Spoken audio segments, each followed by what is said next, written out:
অভিনেত্রী মাধবী মুখোপাধ্যায় একসময় বলেছিলেন, বাংলা সিনেমায় মহানায়ক উত্তম কুমার বরাবরই বড় অদ্ভুত ধরনের স্টান্ট দিতে পারতেন।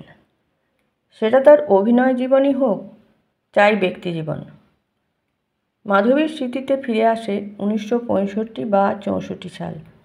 উত্তম কুমারের সঙ্গে তার প্রথম ছবি ছিল থানা থেকে আসছি। যদিও দুর্ভাগ্যক্রমে সেই ছবিতে তাদের একসঙ্গে কোনো দৃশ্যই ছিল না। দ্বিতীয় ছবি ছিল শঙ্খবেলা। এবারেই প্রথমবার নায়িকার ভূমিকায় উত্তম কুমারের সঙ্গে অভিনয়ের সুযোগ পান তিনি।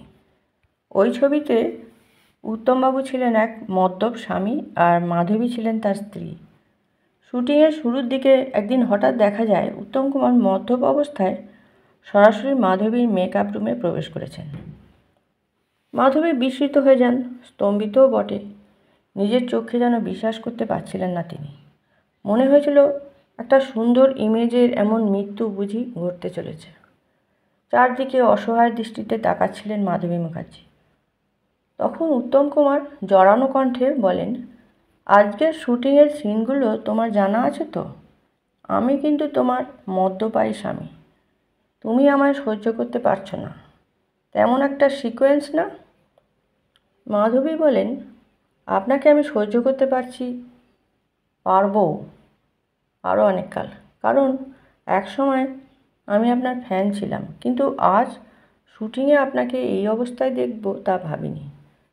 তখন উত্তম কুমার টলছেন। মেকআপ ম্যান সরে যেতে উদ্যত হলেন। হঠাৎই তার মধ্যে এক অদ্ভুত ব্যক্তিত্ব ফুটে ওঠে। তিনি মাধবীকে বলেন, এখন আমাকে দেখে কী মনে হচ্ছে? ওই মুহূর্তে উত্তম কুমার যেন একেবারে সহজ সরল স্বাভাবিক সাধারণ মানুষ। তিনি বললেন, চারুলতা ছবি দেখার পর থেকেই আমি তোমার ফ্যান। তুমি এত কচি কাঁচা তা ভাবতে পারিনি। সামান্য পরীক্ষা করে দেখলাম তুমি হৃদয়জীবী না বুদ্ধিজীবী। বুঝলাম তুমিও আমার মতোই হৃদয়জীবী। মদ্যপ স্বামীর চরিত্রে অভিনয় করতে এসে মদ খেয়ে এসেছি আমি। এখন আর তোমার সেই সংশয় বা দ্বিধা নেই নিশ্চয়ই। বুঝতে পারছো, তোমার সঙ্গে একটু অভিনয়ই করলাম ফ্লোরের বাইরে মেকআপ রুমে। এই বলে হো হো করে হেসে উঠেছিলেন উত্তম কুমার। তাঁর সেই মন ভোলানো সেই হাসিতে একদিন গোটা বাংলা তাঁকে প্রেমিক রূপে গ্রহণ করেছিল।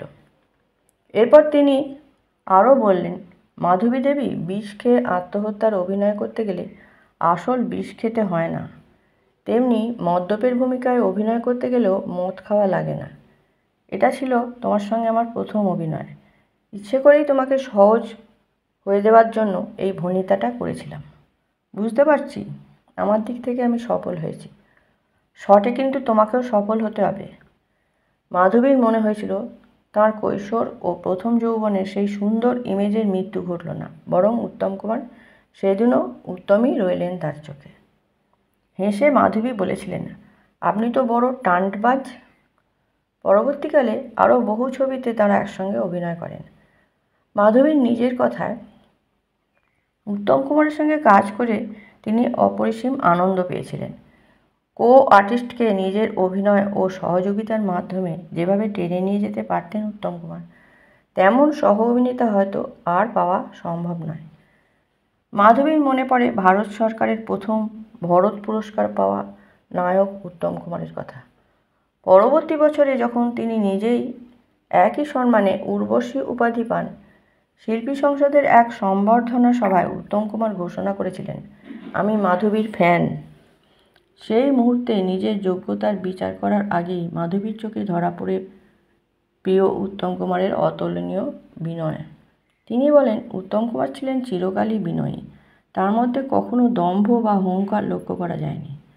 মাধবীর মতে বাংলা চলচ্চিত্রে উত্তম কুমারের একটা সম্পূর্ণ যুগ ছিল, যেমন ছিল প্রমথেশ বড়ুয়ার যুগ, বরং বড়ুয়া সাহেবের থেকেও অনেক দীর্ঘ সময় তিনি রাজত্ব করেছেন, প্রায় 3 দশক ধরে। আজ তিনি নেই, তবু বিশ্বাস করা যায় না। মাধবীর মনে হয় উত্তম কুমার কোনো কিছু বলার ঊর্ধ্বে, লেখার ঊর্ধ্বে। সবাইকে টেক্কা মেরে হাসতে হাসতে তিনি ঊর্ধ্বলোকে চলে গেছেন, একেবারে আচমকা, এক অদ্ভুত টান্ট দিয়েই।